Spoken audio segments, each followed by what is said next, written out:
A minha iniciação, digamos assim, deu-se em Coimbra, pela minha participação no movimento estudantil, nomeadamente na crise de 69. Eu participei nessa greve estudantil, acabei por estar preso também, e depois vim para Lisboa. Em Lisboa deu-se a minha entrada na Juventude Universitária Católica,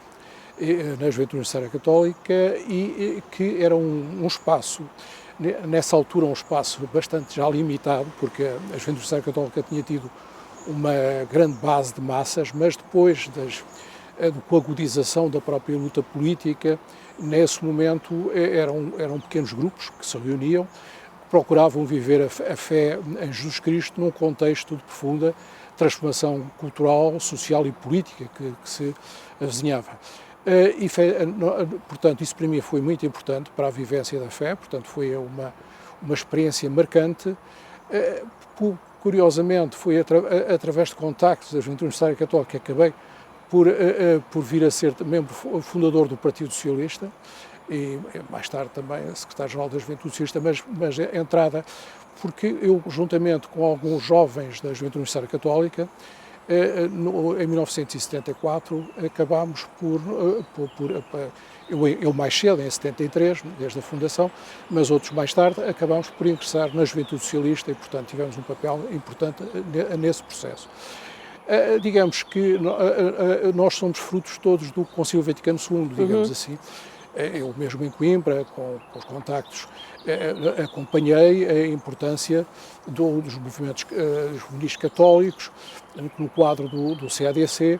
Editavam, por exemplo, a revista Estudos. Há um número da revista Estudos muito importante sobre a greve estudantil de 69 e houve muitos jovens católicos, dos quais eu próprio, que se empenharam nesse processo, que foi um processo que antecipou as reivindicações de democratização da universidade, de uma universidade nova, de reforma da universidade e as reivindicações, pura e simplesmente, da democratização do país e da democracia para o país.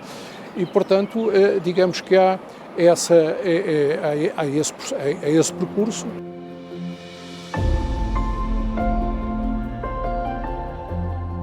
Eu também quero dizer com muita clareza, eu estive preso 7 dias, não fui torturado, a generalidade dos estudantes como eu próprio não foram entregues à PIDE, houve alguns que foram, efetivamente, a direção foram entregues mas, portanto, fomos uns privilegiados naquilo que foi a repressão, eu próprio, digamos, falo por mim, fui um privilegiado no que diz respeito à repressão que atingiu muitos milhares de estudantes e trabalhadores e militantes políticos em todo esse período. Mas sentiam de ququalquer forma que era indevida perante as vossas lutas e a vossa ânsia de liberdade? Vamos lá ver,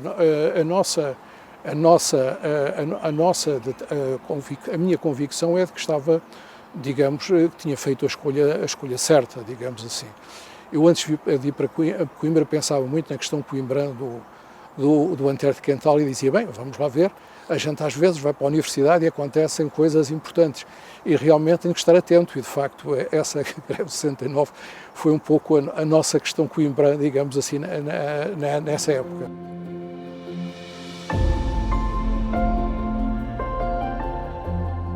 A Juventude Universitária Católica nesse período tinha assistentes notáveis. O padre Miguel Pontes de Carvalho, que coordenava, havia também o Ismael Sanches, o João Resina, mais tarde o José Luís Suru e o padre Peter Siluel, mais tarde, portanto, e nós, digamos assim, nós fazíamos uma história engraçada, que era os campos de férias em Peniche. Íamos sempre passear, fazíamos aquele passeio de barco em que íamos para aquelas e passávamos frente ao Forte Peniche. Recordo-me que gostávamos de cantar Lutando essa Isla, a canção dos Comunar, mas era um período de revisão de vida, um período de diálogo, de confronto entre nós tínhamos posições muito diversas, digamos assim, sobre o futuro, embora mesmo num leque de pessoas que se colocavam numa posição progressista, havia um leque também de divergências que se vieram, aliás, a manter passados os anos. Mas também era um espaço de diálogo. Eu recordo-me do António Ribeiro ir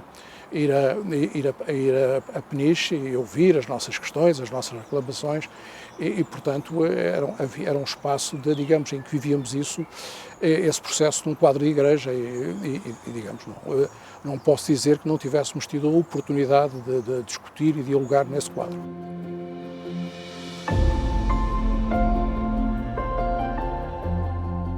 Havia nas organizações políticas que lutavam pela democracia, havia católicos, diria praticamente todas, no movimento das Forças Armadas, é público e notório que havia também muitos militantes católicos e realmente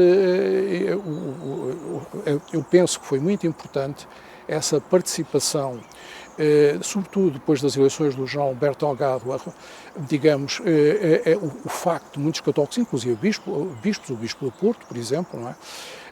Terem assumido de uma forma significativa, porque digamos que antes disso houve sempre gente que se opôs à ditadura.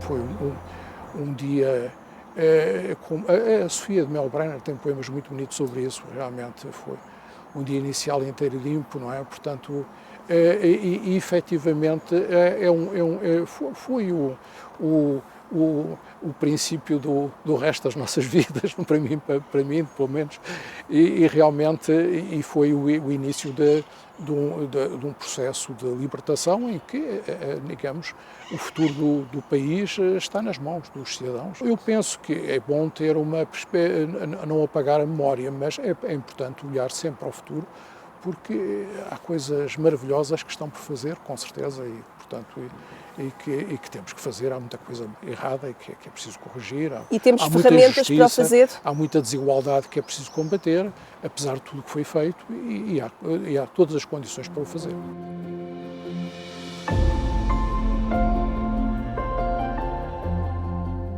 Maior justiça social. Eu penso que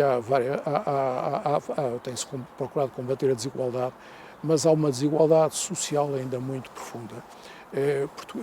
Eu penso que essa é a desigualdade que neste momento é prioritário combater, porque uma democracia exige também que haja uma igualdade de oportunidades, e enquanto houver esta desigualdade social, apesar de todos os esforços para combater a pobreza, mas é mais do que isso, é preciso criar maior igualdade social, e esse é para mim o grande objetivo neste momento. E isso consegue-se através do encontro, do diálogo, da reflexão, da chamada das periferias para o centro, digamos. Não, exatamente, e também sejamos concretos, e coisas muito concretas, como o aumento do salário mínimo, como é a contratação coletiva, como é portanto, a intervenção dos sindicatos, como são medidas como o rendimento social de inserção.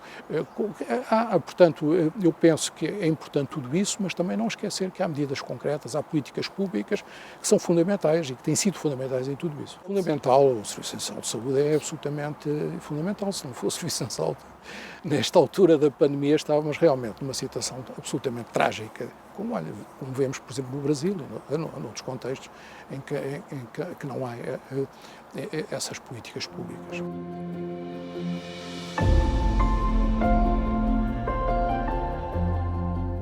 O CRC visava, de acordo com os seus estatutos, portanto, o estudo da teologia com vista